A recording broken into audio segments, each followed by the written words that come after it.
Zik FM. Bienvenue. La crise perdure entre avocats et magistrats au Sénégal. Selon plusieurs quotidiens de ce jour, le procureur général près la cour d'appel de Dakar a saisi la section de recherche de la gendarmerie nationale après la plainte de l'Union des magistrats du Sénégal, l'UMS, contre maître Mame Adama Gueye. L'ancien bâtonnier de l'ordre des avocats a même été convoqué hier par les Pandores, convocation à laquelle il n'a pu déférer car étant absent du territoire national.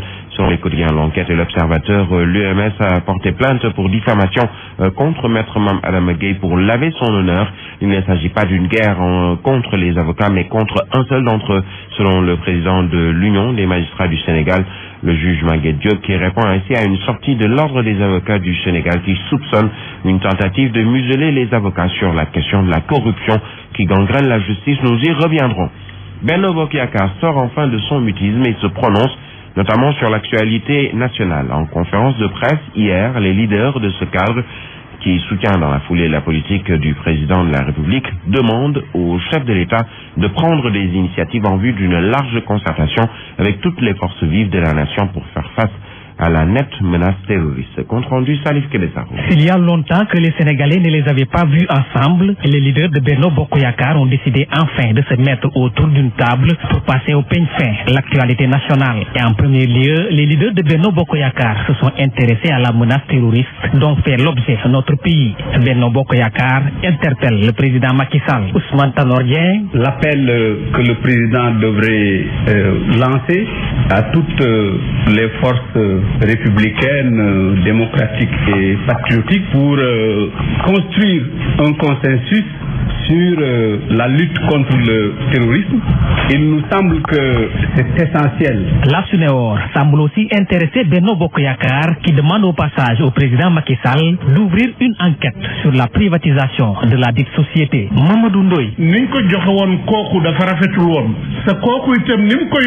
La manière avec laquelle SUNEOR a été confiée à Abbas Jaber n'était pas la meilleure et ce dernier aussi ne l'a pas managé dans les règles de l'art. C'est pourquoi nous demandons au gouvernement de s'assurer que les intérêts des travailleurs et du pays seront respectés avant de la confier à nouveau à qui que ce soit. Pour ce qui est de la crise qui secoue l'Assemblée nationale, Benno Bokk Yakaar pense que ce n'est pas une crise, mais plutôt une confusion créée par certains parlementaires qui ont voulu transporter les problèmes internes du PDS à l'hémicycle.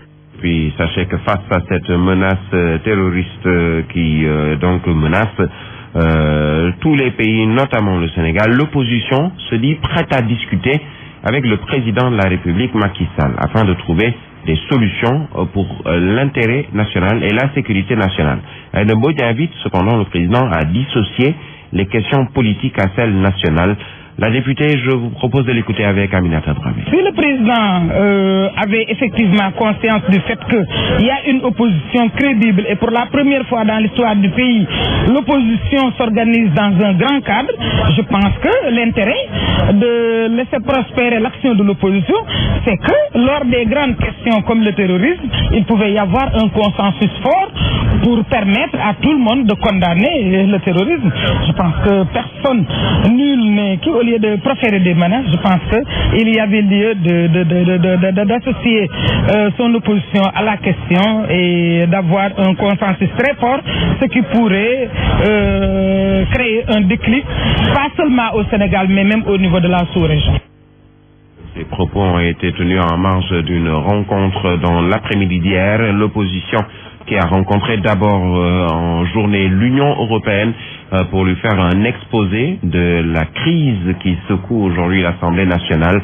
Aïda Mbodj a annoncé dans la même foulée l'intention de son groupe parlementaire de poursuivre le combat contre lui. Aminata Dramé. L'opposition parlementaire campe sur sa position. Dans le cadre de son plan d'action pour le contrôle de son groupe de députés, Aïda Mbodj et ses camarades ont rencontré la représentation de l'Union européenne à Dakar. À l'ordre du jour, situation qui pollue l'atmosphère à l'hémicycle. Nous avons rencontré l'Union européenne dans le cadre de nos concertations avec les partenaires parce que comme vous le savez, il y a la situation de l'Assemblée nationale qui interpelle tous les bons esprits de ce pays parce que, comme vous le savez, c'est un recul démocratique qu'on ne saurait saurait laisser prospérer. C'est une forfaiture qui risque d'être un précédent dangereux, donc qui ne saurait être considéré comme le seul problème d'un seul parti. Je pense que c'est un problème qui préoccupe tous les démocrates de ce pays, pas de ce pays seulement, mais du monde. Et nous en avons parlé avec l'ambassadeur chef de la délégation de l'Union européenne, qui a été très sensible à ce que ça. Séance tenante, l'Union européenne n'a pas voulu donner sa position. Elle préfère se donner du temps, selon toujours Aïda Mbodj. Mais Dieu a un devoir de réserve, mais l'essentiel est que, parce que comme vous le savez, ils investissent beaucoup dans le cadre de la démocratie. Et quand un acquis démocratique se perd, je pense qu'on avait l'obligation de les informer. Après sa visite avec l'Union européenne, Aïda Mbodj a rencontré les étudiants de Bambey pour leur remettre une enveloppe de 2 millions afin de les aider dans leurs études. À l'initiative du Parti démocratique sénégalais, le Front patriotique pour la défense de la République est plus que jamais déterminé pour la reconnaissance de ce groupe parlementaire dirigé par Aïda Mbodj. Les libéraux et leurs alliés appellent à la mobilisation le 25 novembre prochain devant l'hémicycle autour d'un slogan dénommé Comité Place Soweto. Ils étaient à Yeumbeul Sud pour une réunion de sensibilisation avec leurs militants. Auparavant, le cadre de concertation de l'opposition est allé à la rencontre des grévistes de la faim, des ex-agences, ou plutôt des ex-agents, des ex-agences, autant pour moi, dissoutes, l'ANEJ, l'AGEP, l'ANAMA et le FNPJ pour leur apporter soutien et réconfort. Le FDR a vivement critiqué la politique de l'emploi du président Macky Sall, un véritable échec selon le vice-président de Rewmi, Déthié Fall. Les députés ont adopté hier le projet de loi de finances rectificative 2015, un projet de loi qui s'élève à 121 milliards de francs CFA. C'était en présence du ministre de l'économie, des finances et du plan. Occasion saisie par le député Demba Diop Sy pour dénoncer l'absentéisme de certains députés lors des travaux en commission. Il invite le président de l'Assemblée nationale, Moustapha Niasse, à prendre des mesures allant jusqu'aux sanctions des députés récidivistes. Demba Diop Sy, propos recueillis par Abdoulaziz Sow. Vraiment, on ne comprend pas les députés. C'est pour ça que j'ai demandé au président de l'Assemblée de sanctionner tous les gens qui ne viennent pas en commission. Parce que les commissions sont faites pour que les gens puissent travailler pour le compte des populations. Une commission, ça sert à quoi? Un ministère amène un dossier, amène son budget. C'est-à-dire qu'il donne les règles et comment est-ce qu'il doit travailler durant toute l'année. Qu'est-ce qui se passe? Les gens disent en commission, le député vient devant les députés pour justifier ce qu'il est en train de faire dans chaque région ou bien dans chaque département. Le député qui est dans cette localité lui explique ce que la localité a besoin. C'est pour cette raison-là que nous, on ne comprend pas que les gens qui ne viennent pas en commission et qui viennent à chaque plénière parler, pour moi, je le dis à chaque fois, vous faites du théâtre. Les gens restent en commission du matin au soir.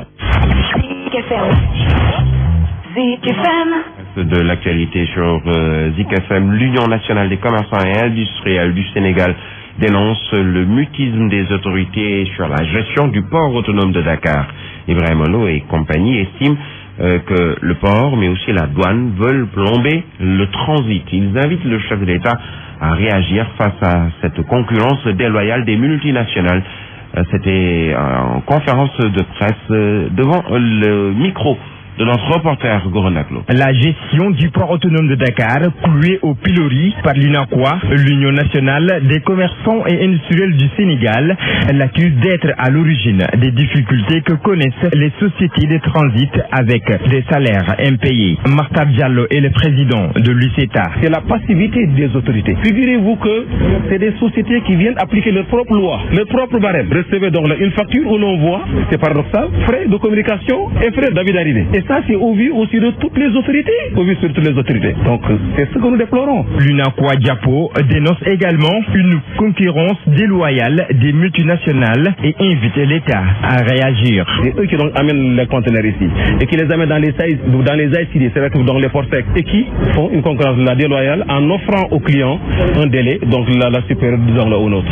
Nous, transitaires, on a tenté au moins de mutualiser toutes nos forces à travers simplement le CETA. Donc, on avait créé une société de transport avec des camions, mais avec cette concurrence déloyale à ferme, cette société a fermé. Est-ce qu'on va continuer? Non, on va continuer. Donc je pense qu'il est temps maintenant qu'on se batte. Face à la presse, l'Union nationale des commerçants et industriels du Sénégal soutient qu'elle va mener un plan d'action pour se faire entendre. Et puis Mbaye Ndiaye, lui, était hier dans le département de Guédiawaye. Le ministre d'État auprès du président de la République a présenté aux familles des victimes de la bousculade de Moula en Arabie Saoudite les condoléances du chef de l'État et de son gouvernement.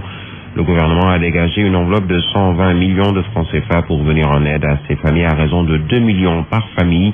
Les explications du ministre d'État Mbaye Ndiaye au micro de Mamadou Fofana. Aller à la Mecque est le 5e pilier de l'islam. Donc ceux-là qui sont allés remplir cette 5e mission sont dans le droit chemin pour avoir la grâce de Dieu subhanahu wa ta'ala. Aujourd'hui, il nous a demandé, pour des besoins de transparence, il faut que je le dise, à chacune des 62 familles de disparus, Amina, il nous a remis 2 millions pour donner sa participation au nom du peuple sénégalais et en son nom personnel et au nom de l'État pour que cette participation puisse être considérée comme un signe d'humanisme, un signe de fraternité, mais également un signe de responsabilité, parce que pour nous musulmans, chaque être devant Dieu rendra compte de sa responsabilité face à l'histoire et face à l'humain.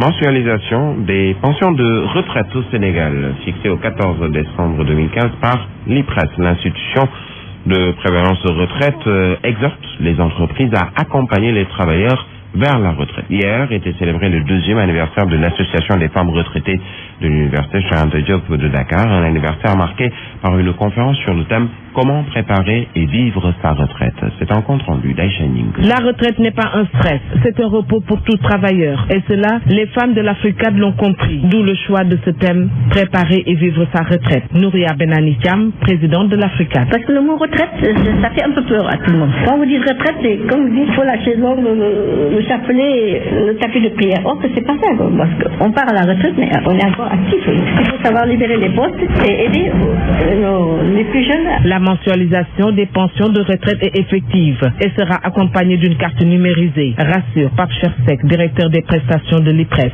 On va commencer à payer mensuellement à partir du 14 décembre. La pension, elle est annuelle, c'est juste la fréquence qui change. Le montant payé annuellement ne change pas. Cette carte est une carte qui sera dotée d'une puce. Cette puce va nous permettre de gérer la carte familiale des retraités. Ça va nous permettre de bien payer les pensions, mais aussi de leur assurer une bonne couverture médicale. Il exhorte les chefs d'entreprise à accompagner les travailleurs vers la retraite anticipée. C'est vrai qu'ils sont pris par le contexte économique qui est difficile, mais le reversement des cotisations sociales, c'est une obligation. Le plus important, c'est le civisme social. Que les gens aient ce réflexe d'aller reverser les cotisations sans contrainte. La 2e anniversaire de l'Association des femmes retraitées de l'UCAD était aussi un moment choisi pour honorer les anciens recteurs de l'université Cheikh Anta Diop. À l'instar de la communauté internationale, les universitaires en partenariat avec l'UNESCO ont célébré hier la journée mondiale de la philosophie, une journée placée sous le thème de la philosophie et l'oralité. Journée animée par le professeur émérite Mamoussé Diagne en présence d'éminents universitaires, mais aussi des étudiants et des élèves. Compte rendu Lady Mindao. La philosophie a toujours existé en Afrique, même si certains penseurs occidentaux ont à un moment donné cru le contraire. Professeur Lamine Ndiaye, directeur de l'école doctorale. Une certaine histoire de l'Afrique a fait qu'on avait tendance à faire économie du fait que les Africains avaient une civilisation et avaient une culture ou des cultures. C'est ce qui a conduit l'Occident ethnocentré ou logocentré à penser que la seule pensée véritable est une pensée colorée par la culture gréco-judéo-chrétienne. En cette journée dédiée à la philosophie, le rapport entre la philosophie et l'oralité est mis en exergue. Mamoussé Diagne, philosophe. Parce que la philosophie précède d'une certaine manière l'écriture. Du fait que, comme certains de mes collègues l'ont rappelé très justement, Socrate c'est celui qui n'a pas écrit. Il y a des passages très caractéristiques de l'oralité socratique d'ailleurs. Chez Platon, il y a un moment où Socrate dit à son interlocuteur « Réponds-moi par des paroles courtes ». La philosophie, discipline enseignée à l'école, mais très redoutée par certains. Néné Aïcha Diabaté. Le niveau est très élevé et le coefficient c'est 6. Et c'est pas facile aussi. Parce que vous voyez au bac, il y a beaucoup d'élèves qui échouent à cause de la philosophie. Philosopher, c'est apprendre à mourir, comme le disait le penseur. Aujourd'hui, même si cette pensée reste toujours la même, certains élèves interrogés souhaitent la révision de la méthodologie de l'enseignement de la philosophie. Justement, la philosophie est une matière qui n'est pas très accessible pour les élèves en classe de terminale. C'est ce que déplore le professeur Mamoussé Diagne. Il préconise une nouvelle pédagogie qui va consister à démarrer l'apprentissage de la philosophie déjà en classe de première. Propos recueillis par Lady Mindao. Voilà, le professeur Mamoussé Diagne sûrement que nous aurons dans nos toutes prochaines éditions. Il est exactement 7h passées de 18 minutes.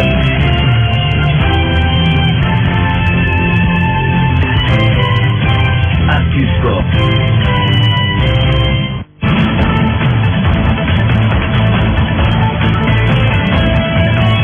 L'actualité des sports à présent dans ce studio pour nous présenter cette page sport. Lamine Gueye, bienvenue, bonjour. Bonjour Birahim, bonjour à tous. Nous démarrons avec du football CAN des U23. Les 21 lions olympiques chargés de qualifier le Sénégal au JO sont connus. Oui, le staff technique Serigne Saliou Dia Badara Sarr a publié la liste via un communiqué de la Fédération sénégalaise de football. Pour l'essentiel, les coachs ont fait confiance à l'ossature médaillée d'or des Jeux africains de Brazza, c'était en septembre, pour s'appuyer sûrement d'abord sur des certitudes. Ils sont 15 sur les 21 jours. Ensuite, des juniors qui ont joué la dernière Coupe du Monde des moins de 20 ans, Moussa Wagué, Alassane Sylla ou encore Sidi Sarr, l'ex de Mbour Petite Côte désormais en Belgique, et bien sûr d'autres expatriés pour renforcer le groupe Sénégal. Alors nous parlons de nous faisons plutôt connaissance avec cette liste qui a été publiée hier. Oui, il s'agit d'abord de 3 gardiens de but, tous des locaux, Pape Seydou Ndiaye de NGB, Pape Abdoulaye Dieng, Dakar Sacré-Cœur et Mohamed Mbaye de Aspire en défense, Moussa Wagué Aspire, Adam Mbeng et Alassane Sylla de Djambar, Ibrahim Djedjou et Pape Djibril Diaw jouent en Belgique, et puis Modou Makhtar Diagne qui évolue à Nancy en France au milieu, Ousseynou Thioune et Nestor Pampi Mendy, ils sont de Djambar, Boubacar Sissoko de la Sunéor, Abdoulaye Ba de NGB, Sidi Sarr et Samba Ndiaye évolue en Belgique. En attaque, Cheikhou Dieng, il est de Norvège, il joue en Norvège. Moussa Seydi et Abibou Diallo de Metz, Sylvain Badji et Ibrahim Sori Keita de l'AS Douane. Et puis Ismaël Sarr de Génération Foot, 21 jours donc qui sont chargés d'amener le Sénégal au JO de Rio en 2016. Et pour cela, il va falloir d'abord se qualifier dans la poule A qui regroupe en dehors du Sénégal la Zambie, la Tunisie et l'Afrique du Sud. Premier adversaire des Lions. Dans la poule B, il y a l'Égypte, le Nigeria, l'Algérie et le Mali. La compétition démarre le 28 novembre prochain. Dans 8 jours exactement, le Sénégal devra être parmi les 3 meilleurs pour décrocher son visa pour Rio 2016. Alors Malik Daf est confiant pour les Lions olympiques. Malik Daf a fait avec Joseph Koto la Coupe du Monde des moins de 20 ans avec le Sénégal à la clé une 4e place. Il pense que les Olympiques ont toutes leurs chances dans cette compétition. Ils doivent avoir la confiance parce qu'il reste ces Olympiques sur une dynamique de victoire qui peut être déterminante pour cette CAN. Malik Daf, coach de l'Union sportive de Ouakam, est ici avec Aïcha Kamara. Ils sont dans la continuité de la lignée de ce qu'ils sont en train de faire depuis quelques temps. Aller remporter les Jeux africains là-bas à Brazzaville n'est pas donné à n'importe qui. C'est déjà un très bon résultat, un bon palmarès. Ensuite, venir prendre le tournoi de l'IFOA aussi, c'est la confirmation de ce qu'ils sont en train. Maintenant, c'est pas encore fini. L'objectif numéro 1, c'est de remporter la CHAN. Je pense que les joueurs sont conscients, les staff techniques aussi est vraiment conscient. Les joueurs qui n'ont pas eu le temps de jouer durant le tournoi de l'IFOA, et c'est normal pour ce match. C'est à eux maintenant de pouvoir jouer, c'est de confirmer, de montrer aux coachs qu'il faut pas qu'ils les oublient et qu'ils ont leur place dans cette équipe. C'est comme ça, un groupe c'est toujours des gens qui jouent, d'autres qui attendent, et maintenant si on a la chance, on se montre, et je pense que ceux qui doivent jouer aujourd'hui sont conscients de tout ça.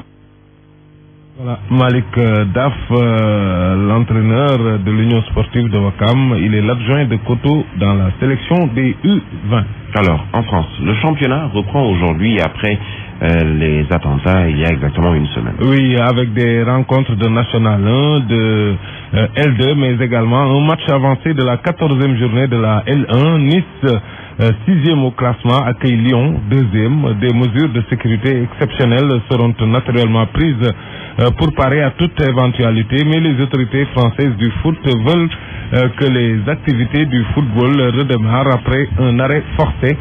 Mathieu Valbuena, le Lyonnais, devrait tenir sa place dans ce match malgré le fait qu'il soit convoqué et qu'il sera entendu ce vendredi dans cette affaire dite de la sextape, une affaire de chantage d'une vidéo intime dont il est victime et dont Karim Benzema du Real Madrid est justement mis en examen depuis le 5 novembre pour complicité et placé sous contrôle judiciaire avec interdiction de rencontrer justement son coéquipier de l'équipe de France, Mathieu Valbuena.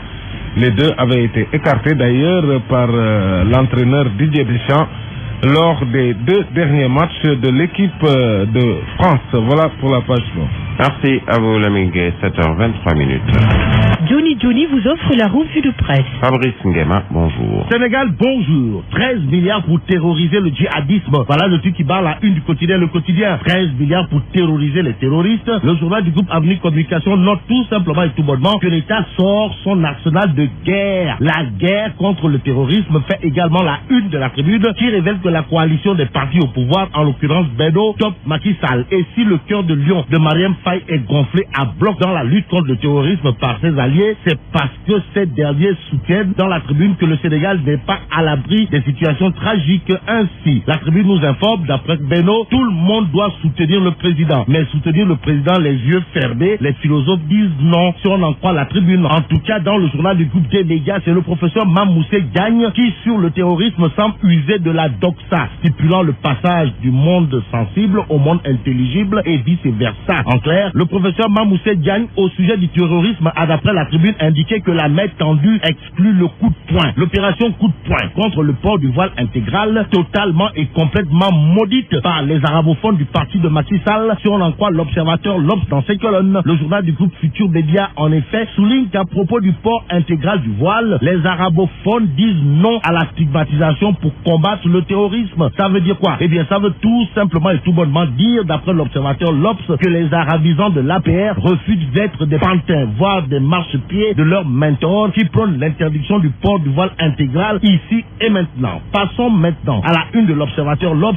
qui, sur l'affaire de la corruption dans la justice, révèle que les magistrats se radicalisent contre le barreau. Alors, sommes-nous dans un contexte de courte queue se paie par courte queue ou d'action-réaction? En tout cas, l'Union des magistrats du Sénégal porte plainte contre Maître Mame Adama Gueye, renseigne l'observateur L'Obs, qui ajoute: le procureur général de Dakar saisit la section de recherche pour enquête le journal. Au sujet de la tension entre avocats et magistrats, titre la guerre froide. Ainsi, il est question de se demander à quand le dégel suivi de la chute du mur de Berlin ou le mur de la honte érigé entre magistrats et avocats. En tout cas, les deux camps demeurent et restent figés dans leurs principes, souligne Enquête. Le journal piloté par mon confrère Mamadou Wan, alias le bolchevique de la presse sénégalaise, nous informe aussi qu'absent du territoire national, Maître Mame Adama Gueye est convoqué par la gendarmerie. La police encore aux aguets contre les bandits de grand chemin et autres brigands internationaux. C'est ce qu'on retient en jetant un coup d'œil sur la une de Libération. Le journal, à propos du trafic de vrais faux passeports diplomatiques et ordinaires, révèle que la DIC piste un cartel, une mafia. Pour l'instant, un suspect tombe avec 40 documents de voyage en toc, d'après Libération, qui explique que 2 Sénégalais ont été ferrés en Égypte. Au Sénégal, Grand Place nous apprend ce matin que l'opposition interpelle l'Union européenne en sillonnant la banlieue pour vilipender Macky Sall. Contre Macky Sall, Grand Place nous livre les propos du numéro 2 du parti Réumi, en l'occurrence de Kéfal, alias Nandite, de classe exceptionnellement exceptionnelle, à savoir comment peut-on, en tant que président de la République, faire perdre des emplois à des citoyens sénégalais. Grand Place de noter d'autres propos de Kéfal ou le Nandite de classe exceptionnellement exceptionnelle, soulignant que depuis que Macky Sall est au pouvoir, il ne travaille que pour la promotion du chômage SA. Comme quoi, la galère des ex-agents des structures dissoutes ne se justifie pas si on en croit le nandité de classe exceptionnellement exceptionnelle. Comprenez des Kéfal dans Grand Place à la tribune, qui, au sujet du drame de Mina, nous apprend que l'État donne 120 millions aux familles des victimes. Cependant, Zoom Info révèle que le démarrage de l'opération de dispatching des ronds en question vire au vinaigre. À la gueule tapée, par exemple, 2 millions apportés par Omar Gueye Sangalkam divise la famille d'une victime, nous livre Zoom Info. L'autre info du journal Zoom porte sur la numérisation des textes de loi à l'Assemblée nationale. À ce sujet, c'est monsieur le président de l'Assemblée nationale, son excellence Moustapha Niasse, qui s'est dit satisfait des travaux, nous livre Zoom Info. L'info qui barre la une des Réunis quotidiens porte sur une maladie apparemment incurable de la société. Il est question, selon Réunis quotidien, de l'État qui fait travailler des enfants de 10 ans. Et là, c'est le BIT qui crie au scandale, nous livre Réunis quotidien. Passons Selon Alas Quotidien qui, sur l'attribution de la 4G, nous informe que l'État table sur 150 milliards de francs CFA. Et là, ce sont les 3 opérateurs de téléphonie mobile du Sénégal qui vont croiser le fer face au sourire narquois de Maodo Abdou Karim Sall, DG de l'ARTP, indique L'As Quotidien. Terminons avec la tribune qui parle de la nouvelle tendance des Touraïs, à savoir Boko Haram, Bataclan et explosé. En tout cas, ce sont les femmes qui instaurent la terreur dans les ménages. Allez-y savoir si l'interdiction du port du voile intégral est évoquée. Une chose est sûre, d'après la tribune, avec les Touraïs Boko Haram, Bataclan et explosé, la riposte doit se faire au bazooka. Vive le Sénégal!